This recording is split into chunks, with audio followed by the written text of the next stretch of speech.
Good morning, children. So now we are going to discuss another chapter, that is human eye and a colorful world. So here, first we are going to discuss the case of a human eye. So you know that human eye is considered as one of the most sensitive sense organ, and which enable us to see this wonderful world as well as colors around us. So here we are going to discuss what is the structure of this human eye and what is the function of the various parts of this human eye. So let us see that what is the structure of this human eye. So when we are considering the case of a human eye, this outermost part of this human eye is known as a cornea, which protect our eye, and along with that this portion of this eye, a small opening, that is known as pupil, and on either side there are some dark muscular regions are there. So these dark muscular regions are known as iris. The function of the iris is to control the size of this pupil, and the pupil controls the amount of light entering into our eye. So along with this we can see that there are some muscles. These muscles are known as ciliary muscles, and this is our eye lens. And here is a retina. This portion is considered as a retina, and here we can consider that optic nerve. So you can see that in the case of ciliary muscles, this eye lens is fixed with the help of these muscles only, that is known as ciliary muscles. You know what is the important property of this eye lens? This eye lens is a convex lens only, and important property of this eye lens is the eye lens is able to adjust the focal length. The focal length of this lens is changing.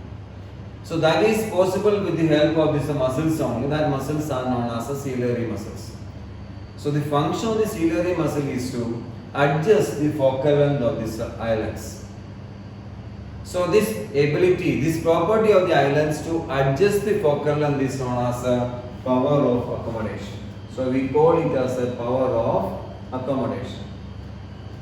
So power of accommodation means it is the ability of the eye lens to adjust the focal length, and that property of the eye lens is known as the power of accommodation. And this is possible with the help of ciliary muscles only. So ciliary muscles helps to adjust the focal length of this eye lens. How this is possible? Ciliary muscles helps to adjusting the focal length of this eye lens. You know, when we are focusing a distant object, if you are looking into a distant object, the ciliary muscles are relaxed. This eye lens becomes thin, and the focal length of the eye lens is increases, and we are able to see this distant object. Same way when we are focusing a nearby object, if you are looking into a nearby object, this ciliary muscles get contracted, and the eye lens becomes thicker, and the focal length is decreases. So this is where we are able to focus the nearby object. So by this method, ciliary muscles helps to increasing the focal length and decreasing the focal length of this eye lens by the method of relaxation and contraction. So this property of the eye lens to adjust the focal length is known as power of accommodation. Now you can see that here there is a retina. Image is forming on this retina. Retina is basically consists of, there are two types of cells. We can say that cones and rods. Cones and rods. These are the two cells which are mainly contained in this retina.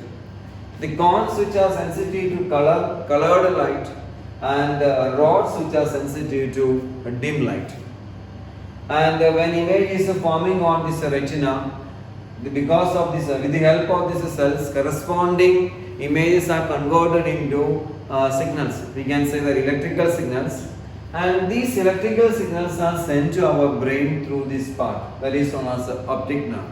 So optic nerve is sending these electrical signals to our brain, and our brain is receiving the signals and interpret what type of signals are coming to our brain, and we are able to understand, or we are able to see this object.